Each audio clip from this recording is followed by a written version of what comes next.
100% authentic. The tanks were within a few hundred meters of Indian positions on the Kailash range. यदि प्रकाशित हुई है तब तो आप उसका उल्लेख करिए, नहीं प्रकाशित हुई है तो उल्लेख करने का कोई औचित्य नहीं है। कैलाश रिज में टैंक इनको किसने बताया है? किसने बताया? सोमवार को लोकसभा में उस वक्त भारी हंगामा हो गया जब राष्ट्रपति के अभिभाषण पर धन्यवाद प्रस्ताव पर चर्चा के दौरान नेता प्रतिपक्ष राहुल गांधी ने एक बयान दिया। अपने भाषण की शुरुआत में राहुल गांधी ने कहा कि भारत में चीनी टैंक घुस आए थे। बस राहुल गांधी के इतना कहते ही सदन में हंगामा शुरू हो गया। रक्षा मंत्री राजनाथ सिंह ने तुरंत इस बयान पर कड़ी आपत्ति जताई और कहा कि इस तरह के बयान सदन को गुमराह करने वाले हैं।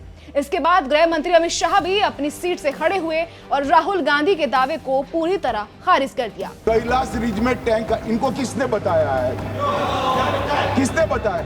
ये लिखा हुआ नहीं पढ़ सकते आप, अध्यक्ष ने ना बोला है। राहुल गांधी ने अपने बयान के समर्थन में कहा कि पूर्व सेना प्रमुख जनरल मनोज मुकुंद नरवणे ने एक किताब लिखी है जिसमें चीनी घुसपैठ से जुड़े तथ्यों का जिक्र किया गया है। इस पर रक्षा मंत्री राजनाथ सिंह ने स्पष्ट कहा कि ऐसी कोई किताब अभी तक प्रकाशित ही नहीं हुई।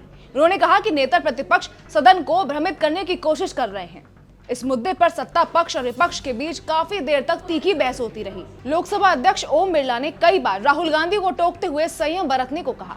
राहुल गांधी बार बार जनरल नरवणे का नाम लेते रहे और हर बार सत्ता पक्ष के सदस्य इस पर आपत्ति जताते रहे।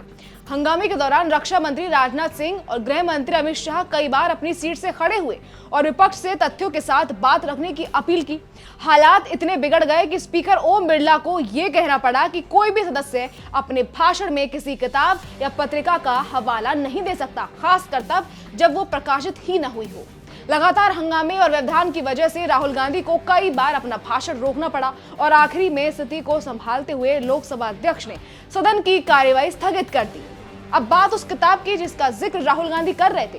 पूर्व सेना प्रमुख जनरल मनोज मुकुंद नरवणे ने 4 स्टार्स ऑफ डेस्टिनी नाम से एक किताब लिखी है। कहा जा रहा है कि इस किताब में 2020 में चीन के साथ पूर्वी लद्दाख और गलवान घाटी में हुए संघर्ष से जुड़े कई अहम घटनाक्रमों और फैसलों का जिक्र किया गया है।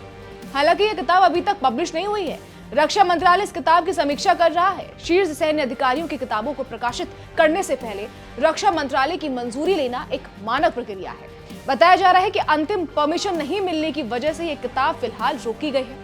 बता दें, जनरल मनोज मुकुंद नरवणे दिसंबर 2019 से अप्रैल 2022 तक देश के सेना प्रमुख रहे। उन्हें एक बेहद जुझारू और सम्मानित सैन्य अधिकारी माना जाता है। चीन के साथ 2020 में हुए पूर्वी लद्दाख संघर्ष के दौरान वही सेना प्रमुख थे। उन्होंने करीब 4 दशक तक भारतीय सेना में सेवा दी और लंबे समय तक चीन से सटी सीमाओं पर तैनात रहे।